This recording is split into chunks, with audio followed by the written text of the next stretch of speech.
The video I'm about to show you is very disturbing. It's of Brandy Vaughan, the ex-employee of Merck Pharmaceutical, who is a whistleblower. She has the organization learntherisk.org, and she was found dead yesterday. In this video, she documents the intimidation tactics that were taking place within her home and around her in order to silence her. At the end of the video, she says that she will not stop, that these mandatory vaccinations are for profit and not for public health. Keep that in mind when watching this video, that Merck is the vaccine company that makes the MMR vaccine, the measles, mumps, rubella vaccine. I've screen recorded this video because of the censorship and because so many videos are disappearing. I encourage you to do the same. Please share this video. We owe it to Brandy to keep this fight going. Hi, I'm Brandy Vaughan, and for those of you who don't know me, I have been an activist speaking out against SB 277 here in California. Wow, what happened to our rights? Yeah. How did I sit back and let this happen? Yeah. This is a very slippery slope. In this fight, I have been under a little bit of heat, and I wanted to document this just in case. I wanted to show some of the intimidation tactics that I've been under. There is a lot of shady stuff that goes on behind the scenes. I got involved in this fight because I used to work for Merck here in Santa Barbara where I live, and I worked there from 2001 until 2003, and I sold Vioxx for Merck.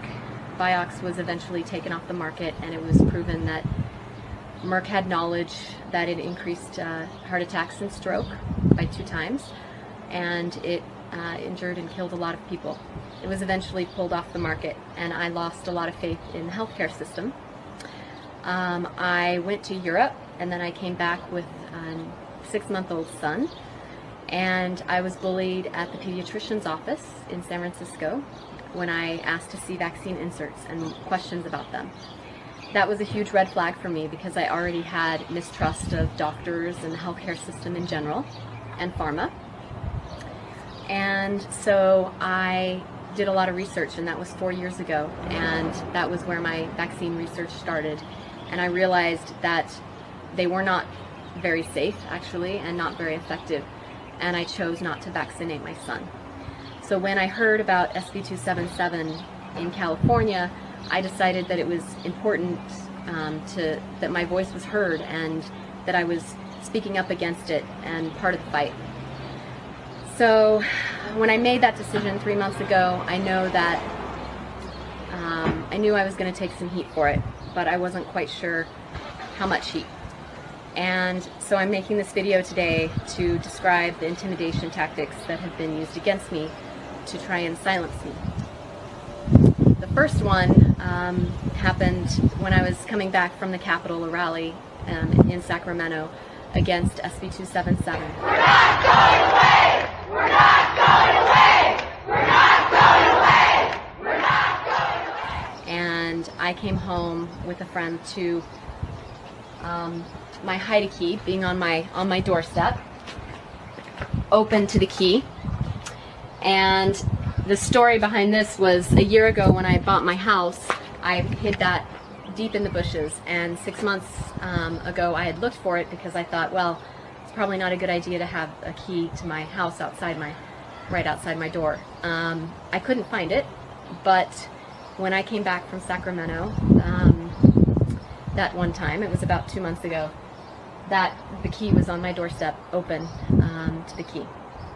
That day I had my locks changed, and I called an alarm service, and I installed a $3,000 alarm system 2 days later. So what happened apparently is someone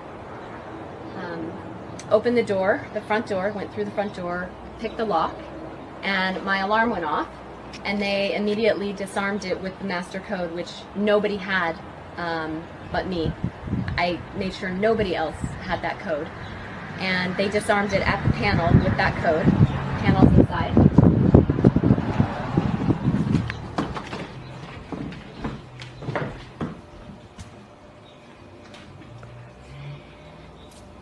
The According to the alarm company, at 3:45 in the morning, somebody entered in through the front door, the alarm went off. They disabled the alarm by putting in the master code right away into the panel. And then at 3:46 in the morning, my hallway monitor sensor went off. So someone went down the hall. And then at 3:48, someone opened my dining room window and then closed it right away. And then if you notice, the dining room window actually faces out towards the backyard, which is much more private than the front door, which they used to enter that time. And then they went over to the keypad, entered the code again, and then left through the front door at 3:49. After the incident, I talked to some security experts who have actually done intimidation for corporations, and they explained a few things. They said, well, A, they were probably tapping your place, so everything I say and do in here is listened to, if not watched. And then opening of the back window, because it's a much more private way to get in for future reference, for future visits. When I did return home, and the police came in and made sure nobody was here, and then I came in after the alarm was set off, after the break-in.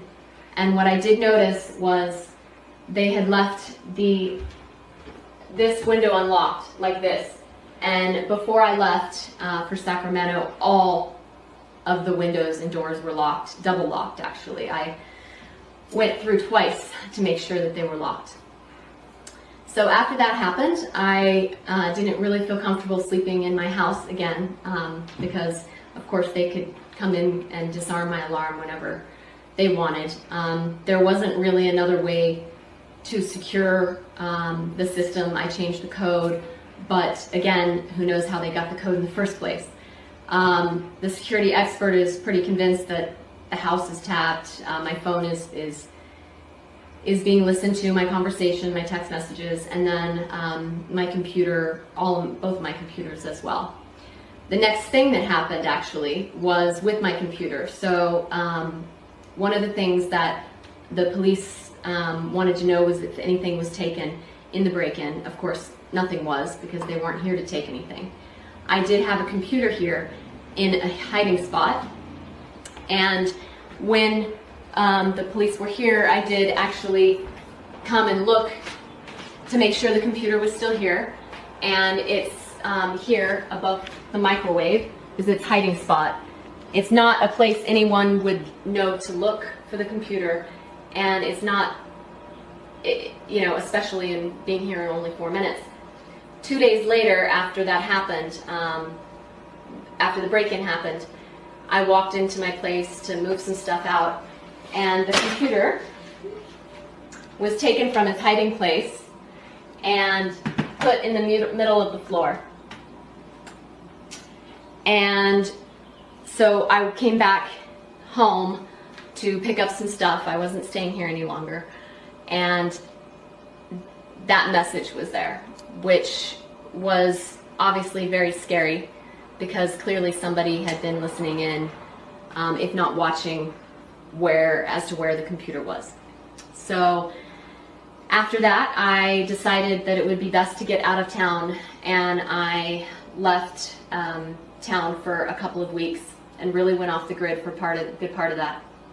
So after the computer incident and leaving town for 2 weeks, the day that I came back, I had a friend come with me, and him and I arrived at my place and found a ladder open right in front of my door, looking into the windows, the bedroom window.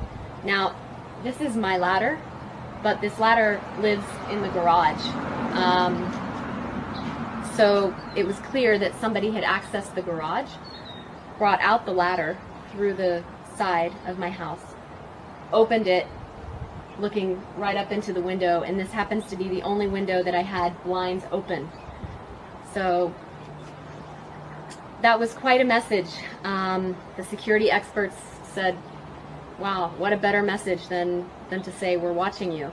And this actually happened the day that I came back into town. So they clearly knew that, well, it happened the night before. They clearly knew when I was coming back. The neighbor who was feeding my dogs came over after half an hour after we found the ladder, and she asked, so what's with the ladder? And I said, I don't know. I mean, I didn't put it there. And she said, well, it wasn't there yesterday. So it means that it happened the night before I came back into town after 2 weeks. So clearly they are watching. The next incident was just 2 days later, and that's in the garage. This Buddha was on the floor. Normally the Buddha is pretty heavy. It was on here on top of the dog cage, holding the towel to cover it up at night for the dogs. So it was taken off of here, and there's really no way it could have fallen because, I mean, it's actually really heavy, and if it had fallen, it would have fallen, you know, some different way. But I walked in and I found it right there on the ground. The pictures were also knocked over. So then 2 days later, I noticed it first through the kitchen window, and it's not something I have ever seen before, but there is a duck.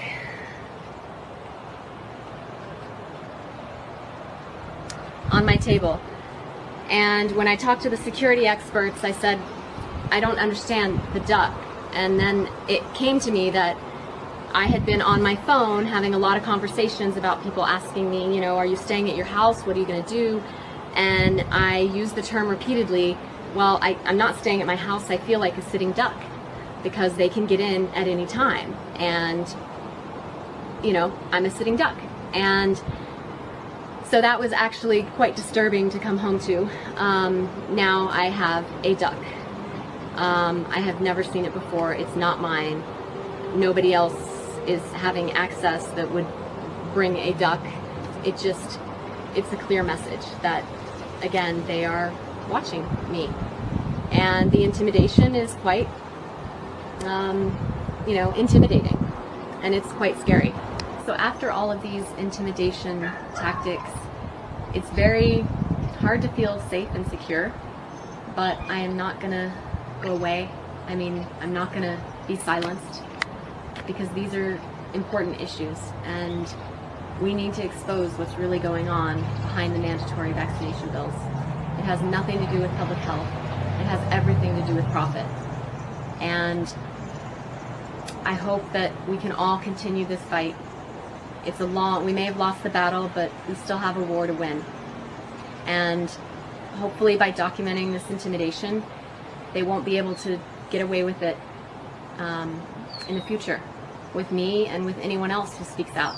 There is some evil going on here.